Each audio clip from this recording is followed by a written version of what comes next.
The question now is whether there is an approval of this deal in the UK and in the European Parliament. As you know, we just had a meeting of the General Affairs Council in the Article 50 format. Michel Barnier briefed the ministers about the state of play in the Brexit negotiations. As I said, we have reached a deal on all the aspects of the UK's withdrawal from the European Union. We have secured the rights of the EU citizens in UK and vice versa. This is a very emotional issue, which is why I wanted to address it particularly. But also on all the other necessary aspects, we have found an agreement: financial settlement, governance, geographical indications, etc. Generally, the result is a fair compromise. Both sides have moved towards each other. Ladies and gentlemen, breakups are never easy, but it always is better when it happens on friendly terms. That is also the best way to build a good relationship for the future. We still want the UK as an essential partner in all fields for many years to come. Thanks again to both negotiating teams, but especially to Michel Barnier. Thanks a lot. I have also informed ministers of the state of play of the discussions on the framework for the future relationship.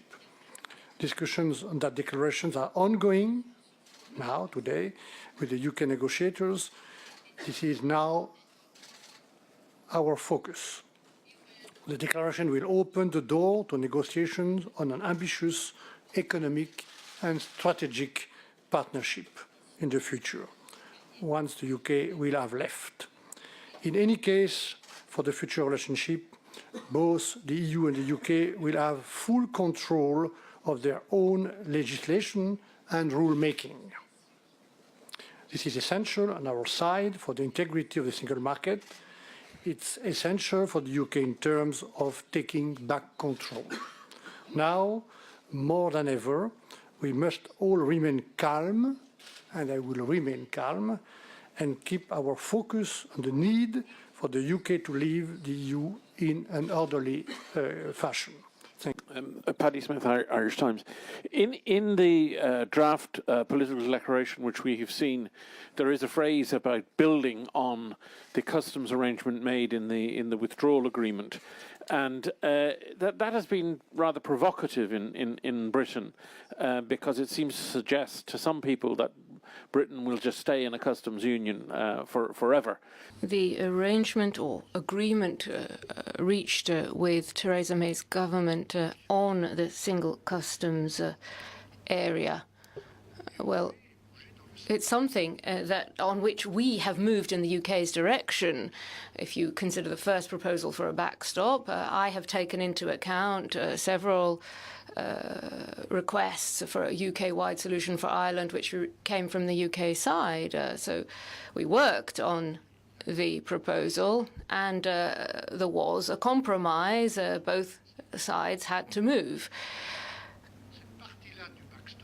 That part of the backstop, so a single customs area, which makes it possible to preserve a situation, is not actually designed to be used. We talked to Simon Coveney about this as well this morning. It's a backstop in the form of insurance so that we don't end up with a hard border in Ireland. But the objective, if all goes well, is simply to use the time available in the transition period, 21 months, to get an overall global agreement with the UK on the future strategic and economic partnership. And in that context, we expect an agreement that will make it possible to maintain the situation in Ireland without a hard border.